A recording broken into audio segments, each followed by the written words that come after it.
Oke, salam bahagia. Bersama kita kemuliaan bahagia. Oke, luar biasa. Ini special edition nih. Edisi spesial saya bareng dengan ustadz-ustadz yang ganteng-ganteng ini. Dengan ustadz yang cantik-cantik semuanya nih, luar biasa. Alhamdulillah. Ini namanya Jalan Bahagia. Kenapa? Karena mukanya kan bahagia semua nih.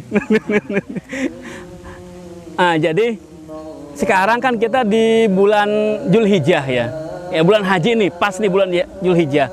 Ada momen apa di bulan Zulhijjah ini? Momen kurban, Idul Adha. Di sini ada yang sudah kurban udah? Kurban perasaan mungkin ada? Ardi ada kurban perasaan. Ya, ada momen yang luar biasa ya. Di bulan Zulhijjah ini, yaitu momen ketika Siti Hajar membawa anaknya yang bernama Ismail. Ya. Dibawa kemana Siti Hajar, anak Siti Hajar ini?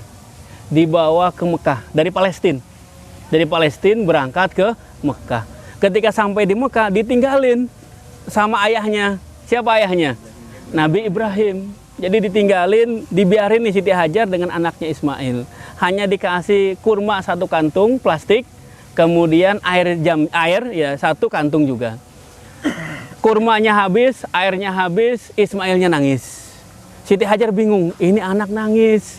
Kemudian air susunya sudah kering, nggak bisa nyusuin lagi. Dia akhirnya nyari mata air. Berangkat dia. Ya, jalan. Kemudian naik ke bukit. Turun lagi. Naik ke bukit yang lain. Ini namanya Bukit Sofa dan Marwa. Naik ke Sofa, nyari nggak ketemu. Turun lagi, naik ke Marwa, nyari nggak ketemu. Bolak-balik sampai 7 balik, beliau nyari air, nggak ketemu. Ujung-ujungnya apa? Ketika sampai ke Ismail, tahu-tahu Ismailnya sedang nendang-nendang tanah.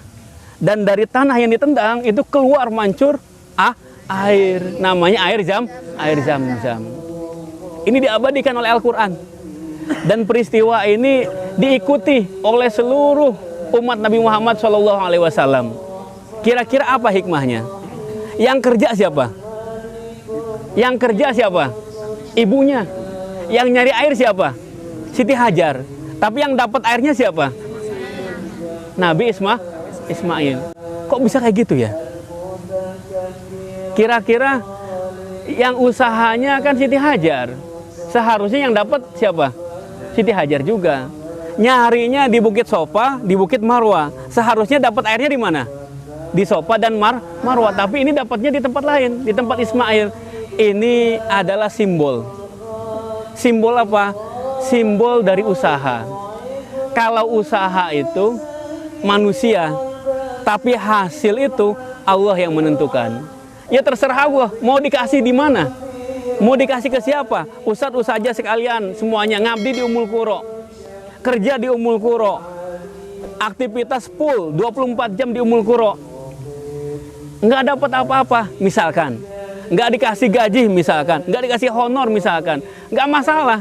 Kenapa? Karena sa'inya di sana, jam-jamnya nanti bisa jadi orang tua dapat proyek, misalkan Rapli ini, ya tahu-tahu ditelepon sama bapaknya, Pi, alhamdulillah bapak dapat proyek. Ini harganya luar biasa ini, marginnya 2 miliar misalkan. Alhamdulillah.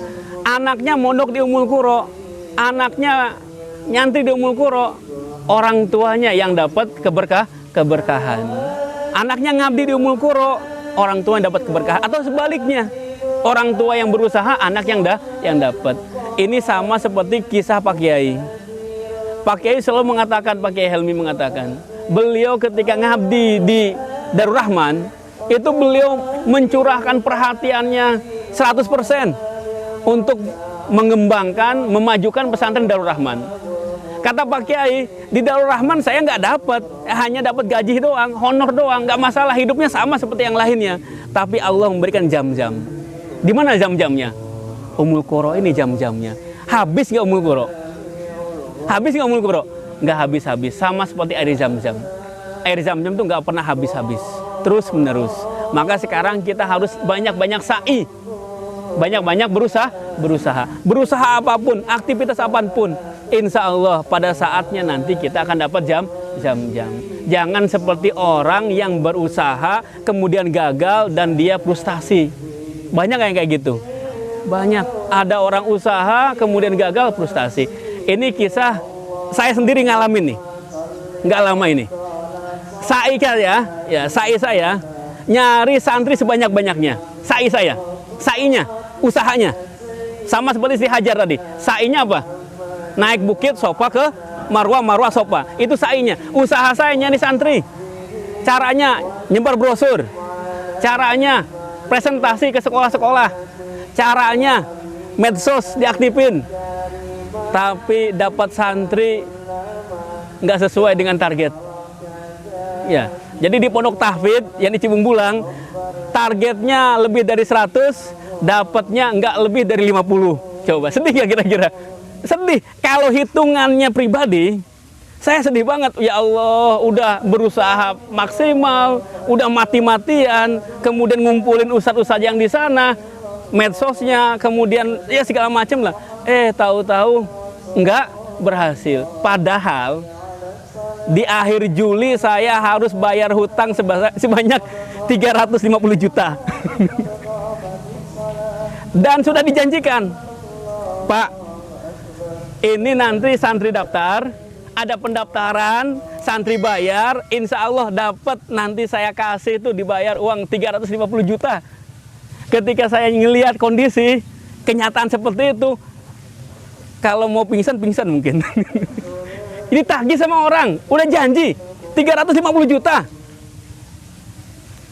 Allah yang punya skenario. Usaha saya, sai saya itu dinyari santri. Usaha saya, sai saya itu promosi. Dan Allah ngasihnya luar biasa. Ketika ketemu dengan orang yang ngasih hutang ke saya, ya, yang meminjamkan uang ke saya, hutang kamu berapa? 100 juta ya? Lupa beliau. Iya, dikirain hutang saya berapa? 100 juta. Jadi saya bilang, betul saya minjemnya 2 kali. Pertama saya minjem 100 juta. Yang 100 juta sudah saya cicil dan lunas. Sekarang sisanya 350 juta yang harus dibayar sekarang bulan Juli, di akhir bulan ini. Kata beliau, udah nggak apa-apa, saya yang bayarin. Nah, selesai udah. 350 juta. Itu sai, jam-jamnya di sini. Sainya di sana. Maka jangan pernah frustasi. Jangan pernah kita merasa Allah itu nggak adil. Allah Maha Adil. Pasti dikasih oleh Allah yang terbaik. Ya. Nah, jadi intinya apa?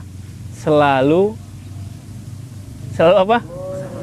Berusaha dan selalu berpikiran positif. Allah sayang sama kita karena Allah menciptakan kita untuk bahagia. Ya, biar kita semuanya bahagia. Dan jangan lupa selalu stay di channelnya Jalan Bahagia, like, subscribe, and share. Oke, jangan lupa komen. Salam bahagia. Oke, bersama. Oke, ya. Terima kasih. Assalamualaikum warahmatullahi wabarakatuh.